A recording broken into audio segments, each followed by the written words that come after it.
ನಮಸ್ಕಾರ. ಇತ್ತೀಚೆಗೆ ನಾವು ನೋಡ್ತಾ ಇದ್ದೀವಿ, ಕರ್ನಾಟಕದ ಸರ್ಕಾರ ಚುನಾವಣೆ MP ಚುನಾವಣೆ ಮುಗಿದ ತಕ್ಷಣ ಜನರಿಗೆ ನಿರೀಕ್ಷೆಯಲ್ಲಿ ನಾವು ಚುನಾವಣಾ ಪ್ರಚಾರದಲ್ಲೂ ಕೂಡ ಹೇಳಿದ್ದೀವಿ.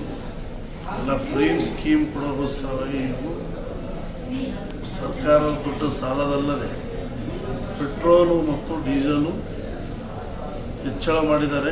ಅದು ರಾಜ್ಯ ಸರ್ಕಾರ, ಕೇಂದ್ರ ಸರ್ಕಾರ ಅಲ್ಲ, ರಾಜ್ಯ ಸರ್ಕಾರ.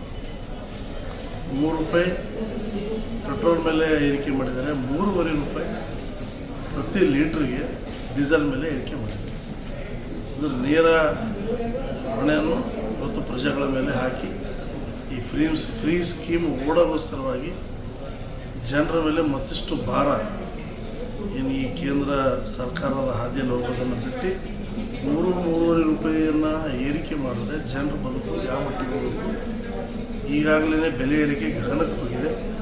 ಇದರ ಬಗ್ಗೆ ಖಂಡನೆ ನಾನು ಜನತಾದಳ ಪಕ್ಷದ ಜಿಲ್ಲಾ ಅಧ್ಯಕ್ಷನಾಗಿ ಮಾತಾಡ್ತಾ ಇದ್ದೀನಿ. ಇದರ ಬಗ್ಗೆ ಖಂಡಿತವಾಗಿ ಖಂಡನೆಯನ್ನು ನಾವು ನಮ್ಮ ಪಕ್ಷದ ವತಿಯಿಂದ ಮಾಡ್ತಾಯಿದ್ದೀವಿ.